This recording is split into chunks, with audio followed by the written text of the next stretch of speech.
নমস্কার প্রিয় দর্শক, এই মুহূর্তে আমি পশ্চিমবঙ্গের ব্যস্ততম rail station Howrah rail station থেকেই পশ্চিমবঙ্গে প্রথম রেল চলাচল শুরু হয়েছিল 1854 সালের 15 আগস্ট। এই স্টেশন থেকে রেল চলেছিল প্রথম হুগলি পর্যন্ত 39 মাইল। অবশ্য ভারতবর্ষে প্রথম রেল চলাচল শুরু হয়েছিল 1853 সালের 16 এপ্রিল বোম্বাই থেকে থানে পর্যন্ত। মোট দূরত্ব ছিল 34 মাইল। আর এই দূরত্বটা অতিক্রম করতে তখন সময় লেগেছিল 91 মিনিট। সকাল 8:30টায় ট্রেন যাত্রা শুরু করেছিল এবং 10টা 1-এ থানে পৌঁছে গিয়েছিল। মোট যাত্রী সংখ্যা ছিল 400 এবং সেই প্রথম ট্রেনের কামরা সংখ্যা ছিল 14। প্রথম বাষ্পচালিত রেল ইঞ্জিন আবিষ্কার করেছিলেন ইংল্যান্ডের বিজ্ঞানী জর্জ স্টিফেনসন 1825 খ্রিস্টাব্দ। ভারতবর্ষে রেল বিস্তারের ক্ষেত্রে প্রধান উদ্যোগ নিয়েছিলেন তৎকালীন গভর্নর জেনারেল লর্ড ডালহৌসি। সেই জন্য তাঁকে ভারতীয় রেলপথের জনক বলা হয়ে থাকে। আমি পুরুলিয়ার অযোধ্যা পাহাড় ভ্রমণে চলেছি। আমার বন্ধু মনোজ কুমার হাঁসদা বরাভূম স্টেশনে অপেক্ষা করছে আমার জন্য। এখান থেকে আমি যাত্রা শুরু করব, অর্থাৎ হাওড়া স্টেশন থেকে। আমি যে ট্রেনে যাব তা চক্রধরপুর এক্সপ্রেস। এই যে চক্রধরপুর এক্সপ্রেস।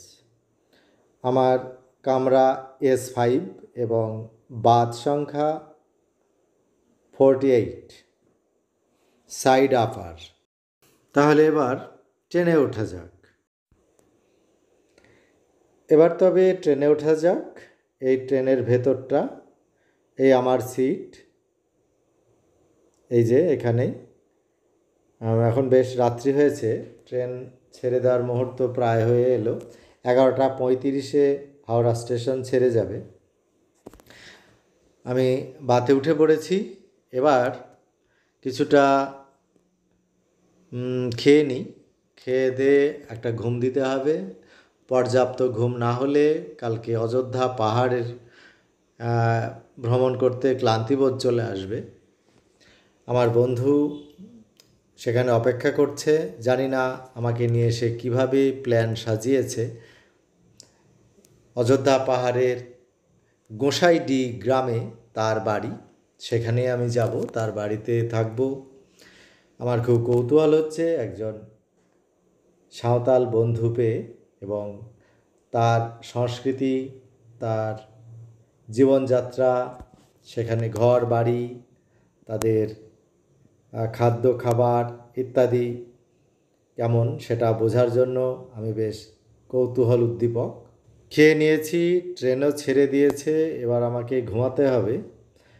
এক ঘুমেই চলে যাব বরাভূম। আমার বন্ধু মনোজ অনেক দিন ধরেই তার বাড়িতে যাবার জন্য বলছে, আমাকে নিয়ে কিছু অ্যাডভেঞ্চার করতে চায়। তার সেই ডাকে সাড়া দিয়েই আমি সেখানে চলেছি। আপনি বা আপনারা আমার সঙ্গে থাকুন। আমার পরবর্তী কোথায় ভ্রমণ করছি, কিভাবে যাচ্ছি, সব আপনাদের দেখাবো। যাই হোক, সবাইকে শুভরাত্রি জানাই।